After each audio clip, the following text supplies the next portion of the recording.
Hey guys, Ron Perry here for another episode of North Carolina Road Diaries.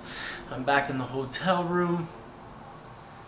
Man, life on the road is hard on the equipment.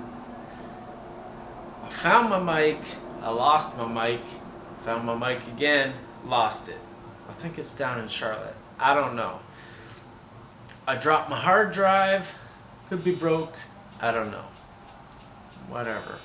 We're moving on. Anyways, I got pictures from my trip down to Charlotte. I'll be sharing them in a later video, probably when I get back to Canada, because I kind of want to spend some time on each editing job so that it's not,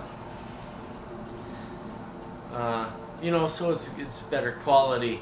Also, hopefully this is in focus.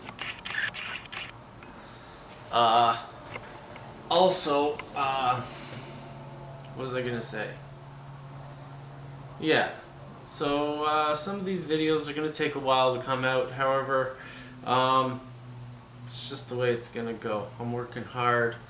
I gotta accomplish the goal, which is pretty tight. I don't think I've seen many projects get finished in 3 weeks, and I'm basically working 7 days a week, 10 to 11 hours a day.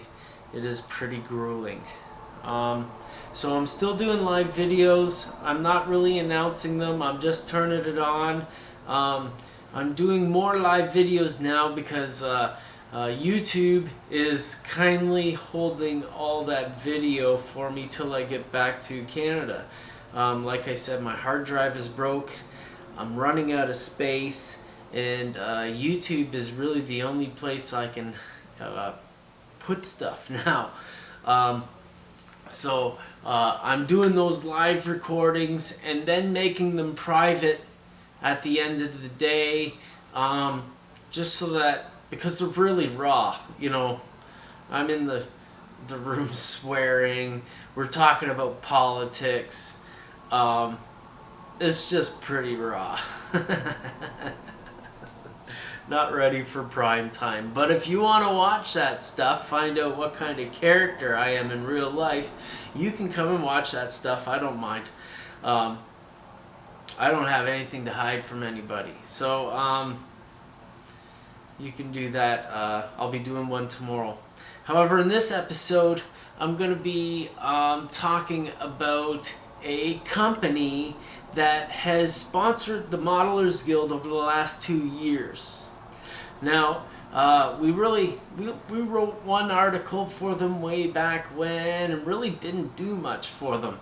However, when I contacted them last week to get some lights off them, and lights and power packs and stuff, they were really kind to me. Sent some samples of the various products they have. All the products are drop dead easy to use, and I'm about to demonstrate how easy it is to light a building. If you've been watching the videos, you know there's a whole bunch of buildings, and the client wants nearly every building to be lit up. So I'm putting in lights in almost every building. So I'm pretty much an expert now on these lights, and these are the easiest lights, LED lights, that I have ever installed in any kit ever. Like, I'm not even blowing hot air up your butt. This is for real. I couldn't even believe it. You pull them out of the package, they already have all the doodads wired up. All you have to do is wire them up, put them in the correct polarity, and Bob's your uncle. If they're too bright, they come with instructions, some tips, and those tips are awesome. Like, well, you'll see. You'll see in the video. Okay, so stay tuned. And the company's called Evan Designs. They also make the model builder software, the kind that you can print out printed textured sheets for, you could build buildings out of it. But if you are into models, you can also, make window curtains for the insides of your buildings. All kinds of stuff. Like Evan Designs. Wow. For the price, is probably one of the best investments you can make on your model railroad, and I am not kidding. I am not saying this because they were real nice to me and they sponsored the website and all that stuff. I'm just telling you that stuff under full disclosure, and I'm going to show you in the video right now how easy this stuff is, okay? Okay, so we got this building here.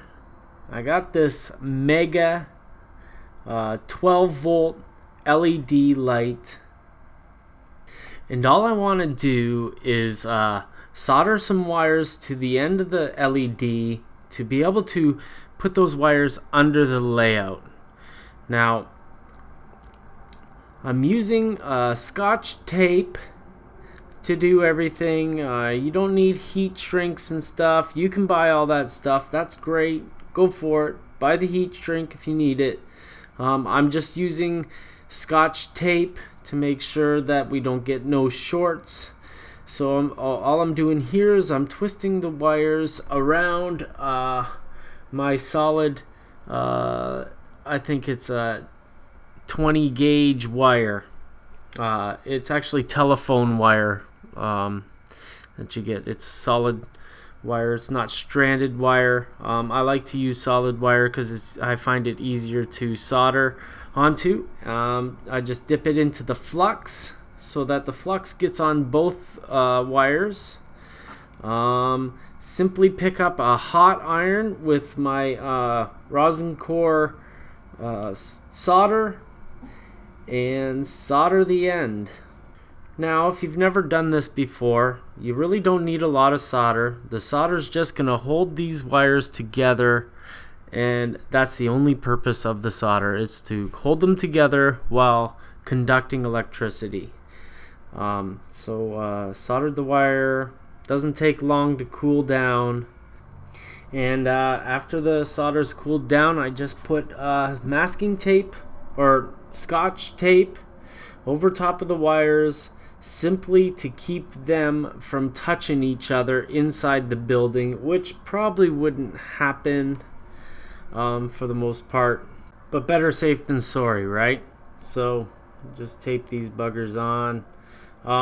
Under the table where these wires go, we'll be attaching these wires to a powered bridge.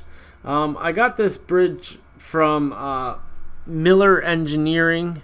They make animated signs. You can get that from Evans Designs as well. It's just that I had the Miller Engineering bridge already.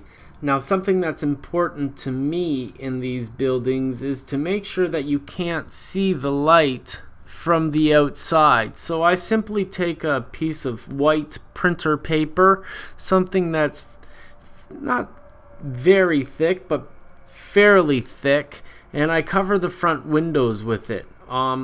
These mega lights will flood the paper with light, allowing the light to spread further than if you just had put them in normally. So now I'm just taking this Scotch tape. I'm going to tape it to the roof of the building so it points down. And that's basically it for installing a light in one of these buildings. Putting a piece of paper is important. You should test this. Everything you do should be tested. As you can see, that's where the little light is just taped into the top.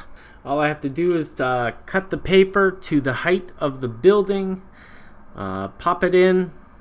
I just use it loosely right now, but usually I tape each side so it fits in square, and test this light.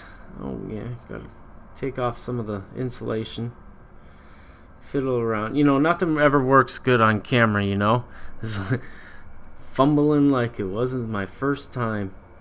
So, wrong polarity. If you get the wrong polarity, don't worry, it won't wreck the light. Just switch the terminals, and as you can see, the light is going from the top. And because this is the back of the building, all I need is one light, because I'm not going to see the light at the bottom of the building. So I cut the paper down so it fits better into the front of the building. It's, you know, sometimes it looks really shoddy to have a bent paper in there.